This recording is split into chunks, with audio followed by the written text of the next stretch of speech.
Lou Dobbs tonight. A-Team is here. Elise Wheel, she is former prosecutor, Fox News legal analyst, syndicated columnist Miguel Perez, and out in Los Angeles tonight, political analyst and columnist Carl Jeffers.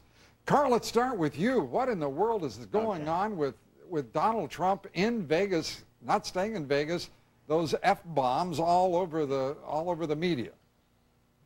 In fact, it's probably Vegas that's the only place where they're not staying, because people out there don't care about it, but it's really mushrooming around the country. You know, I think it's just that he's in unfamiliar territory now, Lou, and the reality is...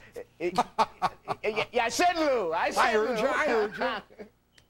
Okay, and the reality is, Lou, that he's got to understand that you just can't say the first thing that comes to your mind, and you can't even make gestures that are, in fact, considered in bad taste if you're running for president. I mean, Al Gore, all he did was just sigh, didn't even say anything in the debate with George Bush, and they excoriated him for weeks. And you're hearing wait now a second. from Republicans. You can't say the first thing that comes to your mind and run for president? I mean, where have you been? You can't do that and be serious anymore. And top conservatives now throughout the country are beginning to criticize Trump and tell him to get out of the race. Do you remember the movie Network? It's probably way before your time. Of course. With Howard Beale. Remember, he goes outside in New York and he says, I'm mad as hell and I'm not going to take it anymore. I think that's kind of what Trump was getting at. I'm not sanctioning the F word, believe you me. But I think that's really what his message was. And, you know, that doesn't mean you don't take him seriously. What do you think? Yeah. Well, Network was not before my time, but that's true. Let Miguel in here. Yeah. I just wonder how long it's going to take for us to realize that Trump is not a serious candidate, has never been a serious candidate. I've spent my whole career ridiculing all these leftist Latin American dictators who criticize us, anti-American, who criticize us because every time we go to war to help or free and oppress people, they say we're going after the oil. Now Trump comes out and says, if I am going after the oil, I'm going to invade them, I'm going to keep the territory I invade. No. He's the perfect American imperialist. What he said is we spent $1.5 trillion in the Middle East. We've given up thousands of our young men and women serving in uniform, given up their lives. He's saying, we should get what the hell, let's get the oil. We should get the riches from it. That's what he's saying. I don't agree. Yeah, but you know what, Lou? It's not a question of It's crazy. I'm just keeping the record straight. Trump should have quit. Trump should have quit while he was ahead. He actually had a case to make that. Why does he scare you so much, Carl? What was his case? About the birth certificate? What case did he have to make? Here's my point. Listen, I'm no fan of him running for president, but what I'm saying is that he had a case to make that of all of the people over the last year was able to get the president to release his birth certificate. No one else had been able to do that. I can get things done, and that's why you support me. So he could make that case. Now he's blown it. Okay, let me change the subject just for a moment here and go to the president himself. The most recent poll, 60% of folks now don't approve of this president's economic policies. At least things are going the wrong direction here for this president. What should this president do?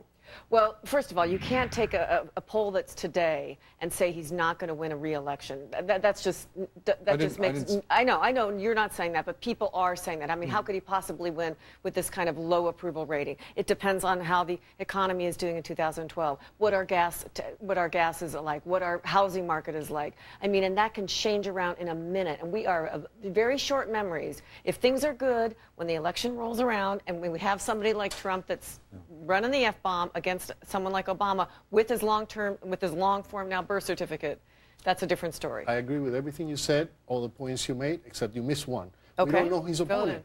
We don't know his opponent yet. We don't. A lot depends on who the Republicans nominate. And obviously, that's going to be the big question. And so we're going to answer that question. You guys are going to answer that question right here next. Well, I said our panel is going to tell us who the Republican nominee will be. Let's start with you, Miguel. I don't know yet. I have no clue. I hope it's a moderate. I hope it's a moderate. A moderate? Yes. A rhino? Come on. That's rare for a Republican nowadays, but I think we need a moderate, and that's the only way they're going to beat Obama. What do you think, Carl? Well, I think that, number one, the race is going to be closer than people think, but this president is going to be very difficult to beat. He's got a huge base of minorities, African Americans and Hispanics, and independents, $1 billion war chest, and the incumbent president. Mitt Romney's the only one that's got a chance, but right now, even the poll numbers showing the president low. Every time you put a name next to him, the president's numbers go up. Promise me, Carl. Calm down. I'm out. I'm out. I'm out. You know what? Remember where we were? You can all remember this when Governor Palin was announced as a VP presidential nominee. I think it's going to be somebody like that, somebody we've never even heard about. That and well, how about Governor Palin?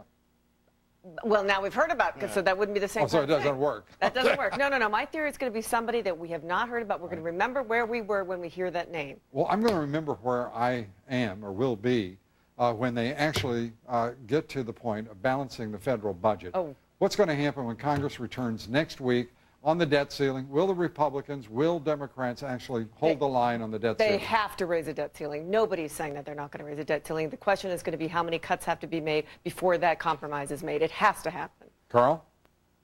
Yeah, what people forget is the debt ceiling is not the deficit. The deficit's what people can object to because it's the ongoing spending. The debt ceiling is to pay for what we've already committed, what we've already borrowed, and the full faith and credit of the United States is at stake. We will raise the debt ceiling, but the Republicans will use their leverage to get some major cuts and concessions. Miguel, what do you think? You get the last word. It should not be with conditions. We should raise the debt ceiling, period. No conditions. No conditions for the Republicans on this because we're hurting the economy just But by then talking. It's just spending and spending just by and spending. threatening to do this, we're hurting the economy. I disagree, because then if you have no conditions at all, then it's just the debt ceiling and the deficit will be hand in hand. You can't just say there's going to be no end to it. Because then there's no end to By the the way, you cannot Lou, signal to the raised rest of the world that we're about to go into I never thought I'd say this, that's not but what- let Carl get in the last word real quick.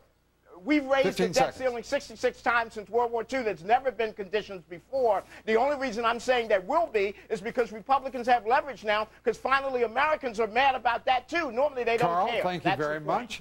Elise, thank you very much. I did. I gave you the last word. You took the last. It was perfect. Miguel, thank you. Great to see you.